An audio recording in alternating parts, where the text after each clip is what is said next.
Assalamualaikum dan salam sejahtera, pelajar tingkatan 4. Hari ini kita akan belajar tentang klasifikasi akaun dan persamaan perakaunan, asas penting dalam prinsip perakaunan. Bayangkan Anda mengurus sebuah kedai runcit. Setiap urus niaga perlu direkodkan dalam kategori akaun yang betul. Klasifikasi akaun membantu kita menyusun maklumat kewangan secara sistematik supaya kita tahu kedudukan kewangan perniagaan. Tanpa pengelasan, maklumat bercampur aduk dan sukar untuk menentukan untung atau rugi. Kita juga akan kenal persamaan perakaunan asas aset well liability plus equity pemilik. Persamaan ini mesti sentiasa seimbang. Setiap urus niaga memberi kesan kepada sekurang-kurangnya dua akaun. Inilah asas untuk memahami dan menyediakan laporan kewangan yang tepat. Terdapat 5 elemen umum dalam klasifikasi akaun, aset, liability, equity pemilik, hasil dan belanja. Aset ialah sumber ekonomi milik perniagaan seperti tunai, kenderaan dan inventory. Liability pula ialah hutang atau obligasi kewangan kepada pihak luar, seperti pinjaman bank dan akaun belum bayar. Equity pemilik ialah tuntutan pemilik ke atas aset selepas ditolak liability, modal yang dilaburkan dan keuntungan terkumpul. Hasil ialah pendapatan daripada jualan atau perkhidmatan, manakala belanja ialah kos untuk menjana hasil seperti gaji, sewa dan utility. Setiap urus niaga akan dikategorikan ke dalam salah satu daripada 5 kumpulan ini. Perbezaan antara jumlah hasil dan belanja menentukan untung atau rugi perniagaan. Pengelasan yang betul memastikan laporan kewangan tepat dan boleh dipercayai. Inilah asas untuk menilai prestasi dan kedudukan kewangan syarikat.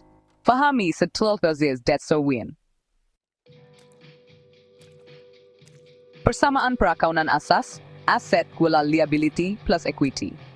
Pemilik adalah kunci sistem perakaunan. Setiap aset dibiayai sama ada melalui hutang liability atau pelaburan pemilik, equity. Persamaan ini mesti sentiasa seimbang selepas setiap urus niaga. Contoh, jika pemilik melabur RM20,000, aset tunai dan equity pemilik bertambah RM20,000. Jika perniagaan membeli komputer RM3,000 secara kredit, aset peralatan dan liability, akaun belum bayar, bertambah RM3,000. Setiap perubahan mesti mengekalkan keseimbangan persamaan.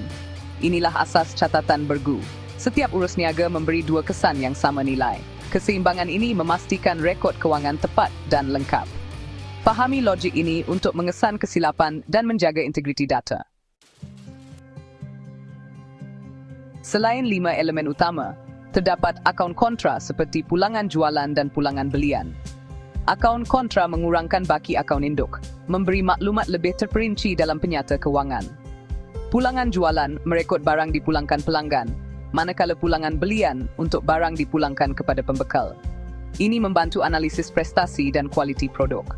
Satu lagi alat penting ialah karta akaun, senarai sistematik semua akaun perniagaan, setiap satu dengan nombor kod unik. Carta akaun memudahkan pencarian pengelasan dan merekod urus niaga, terutama dalam sistem berkomputer.